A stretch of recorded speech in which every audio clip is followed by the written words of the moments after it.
Hi, good afternoon, Vivian. Hi, Christine. Thank you for inviting us again to London, and it's been a beautiful 2 days workshop, and you have indeed put in a lot, to make this happen. Thank you for that. Well, you know what organising events is like, but it's an extremely satisfying experience as well. Yeah.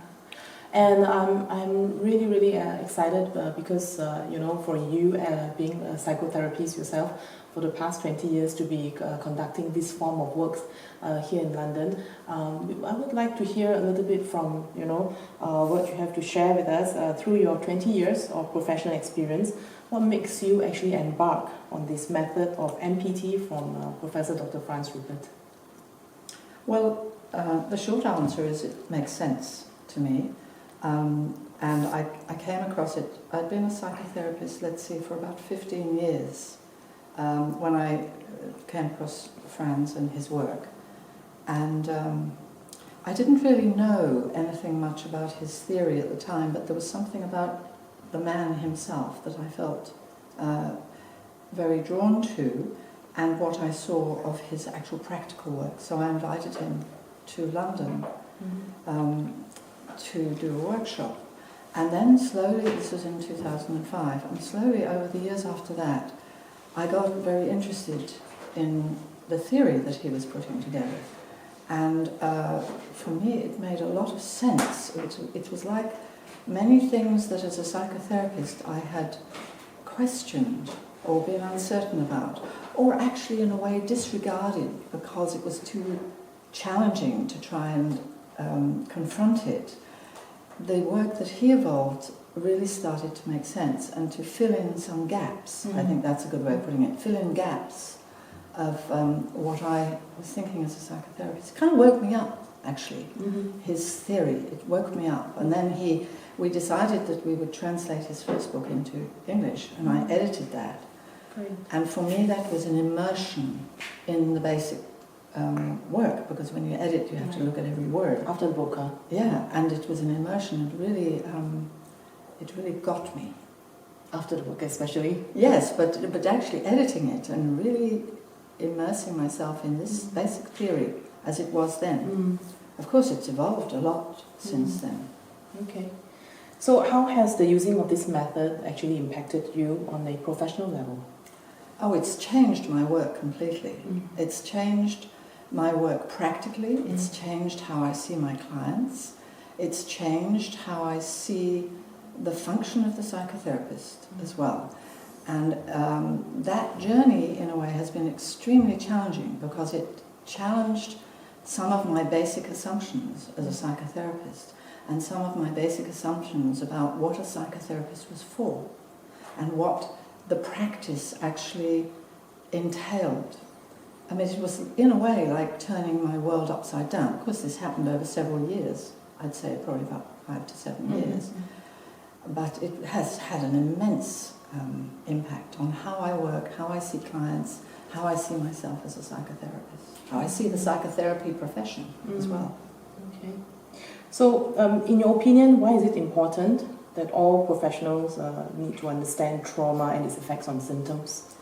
Because it's the basis of everything. It's like every single thing that a client wants to see a psychotherapist for is based in trauma. When we think about very early trauma that happens in the womb, or trauma that happens in the very basic primary connection between the child and the mother, everything comes from these times in our life. And the problems that we have later in life, in my view, can always be traced back to trauma of some description. Of course, on a more social level, we can look at pretty much everything that happens in our social and cultural life and see the potential for that also as being traumatizing. So for me to not have trauma as a central feature of one's work as a psychotherapist, you're missing the plot, really. Yeah, And it sounds like a very provocative thing to say, but in my view that's the case. Yeah. So, why do you think would be the possible reasons a professional is resistant to learning a new form of theory and method, especially that of the trauma theory? Well, I think there's several reasons for it. In the UK, for example, to do a psychotherapy training costs a lot of money. And you're looking for full psychotherapy training. You're looking at 5 to 7 years and about £35,000 to £40,000 commitment. Yes. That's a big commitment, Right. and you commit to a structure of thinking, and you commit to that. Of course, many psychotherapists are looking for a home because of their own trauma. Yes. And they find a home in a certain kind of therapy. Okay. They find a connection with an association, you know, the governing body, if you like, where they can feel safe. Okay. So there's a lot of, in my view, there's a lot of things that a conventional psychotherapist has to question in order to make the shift to thinking in this way. And for many people, that's too much. So in UK, how is this form of method being accepted by the professional governing bodies?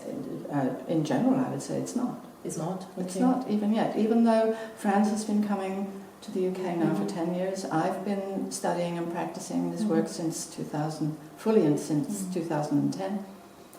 It's not. I mean, I've even, submitted articles to professional magazines, and sometimes they're accepted, sometimes they're not. But I understand why. I'm not critical. I really understand why it's hard for what I would call conventional psychotherapy to take this on. I mean, there's two big reasons. One is it overturns a lot of their basic thinking. Yeah. For example, it's not necessary to see individual clients weekly. Right. That's a primary thing. Requirements. Yeah. Primary thing. Okay. And of course, I can't be a member of our governing body because I don't do that. That's one of the basic requirements of the governing body is you see clients weekly. I don't do that anymore because the autonomy of the therapy has to be with the client. And that then means the client has to choose when they come. They have to choose the pace of their therapy and how they do that. That's just one example. There was another one. It's gone out of my mind at the moment, but ask another question, maybe it'll come back. So how does this, does it affect you in your business? I mean, not being registered with a professional body? Okay. No, I have. Do people ask if this method is recognized or? Yeah. Well, some people do. Okay. But my experience is that people who come into contact with this work by coming to a workshop like this, or by coming to an individual session with me, or by word of mouth, they, in some sense, they don't care. Okay, that's good to hear. It's like people, I think somewhere in them know what speaks to them. Right. And when that happens, they're not bothered about whether you're part of a professional organisation or not. We think, the organisations, the professionals think that's important. Yeah. Actually, it's the same in Singapore as well. In my whole time as a psychotherapist, 25 odd years, people come because someone else has said, this person is okay. Okay. That's it. All right. For the most part. I can't think of any other examples. And just going back to your previous question, I think the other thing that is somewhat scary for psychotherapists is that if they really take on this way of thinking, they have to address their own trauma.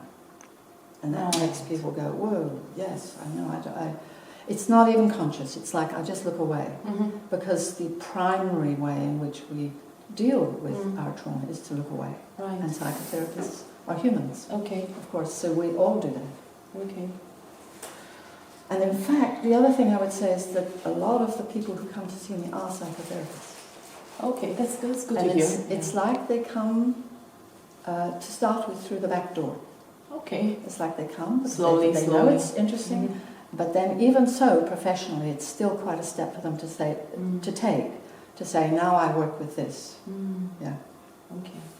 So it is slowly, but I'm sure that in how many years has it been done? Has this work been introduced in London? In London, well, since Franz is coming, but he was coming twice a year since 2005. All right. And then I and two other people, Barbara and Claire, were also working since, I'd say, 2010. 2010? Okay. Yeah. Yeah. So it takes 5 years and it takes time. Slowly gaining the... But radically different and groundbreaking theories take time to make, to get accepted. Mm-hmm. John Bowlby's work was not really accepted in the UK until really the 1990s. Really? It started to become really Wow. accepted. Okay. There's a thing I read somewhere that says it takes about 40 years. Oh my God. For something to become mainstream, really Okay. mainstream. I don't know. I hope France must be I very hope it's patient. less. I hope it's less. But Okay. yeah, I think we have to live with it and just do the work that we do as best we can. So how has it affect your clients for you to use a different method to in your sessions? Well, How do they take it? I have to think back. Or the change? I mean, I started doing family constellations first, Mm-hmm. and so that there was I'd say about a 5-year transition. Well, actually, it's longer than that, about 10-year transition from conventional psychotherapist to psychotherapists working with family constellations to psychotherapists working with trauma constellations to trauma constellation therapists. This is some years Okay. of process. All right. And most of my clients at the time came with me. Yeah. So they kind of embrace the change together as well? Sure. Take it Not down. all, but most did, yeah. So you may lose some clients, but you gain... Yeah, you may. Yeah, okay. Yes. Sorry. So is there any words of wisdom for the professionals back in Singapore and Asia? Especially, in view of embracing this new form of theory and method? Yes, I think be curious. Okay. Allow yourself to be curious for something new Mm. and see what the impact may have on you. Yeah. Mm. Be adventurous. It's, I like it's that, an yeah. adventure. Yeah. It's an adventure as a professional, and it's an adventure as for your personal self as Mm. well. I mean, that of course is the parallel. I've been on a Mm. personal adventure of my own trauma as well, Mm. which is necessary. You can't work with others if you're not dealing with your own trauma. That's so important. Thank you. Thank you, You're Vivian. welcome. You're welcome. Yeah. And this is Vivian Broughton. We are having this live from London. And we'll see you soon back in Singapore. And we also bring Vivian to Singapore for workshops. Okay, so we hope to see more of you. Can I in say Singapore hello? and Asia. Yes, Can I say please hello do. to those that I know in Singapore? Yeah. Right. Yes. Yeah. Thank Thank you, you, Vivian. Christine.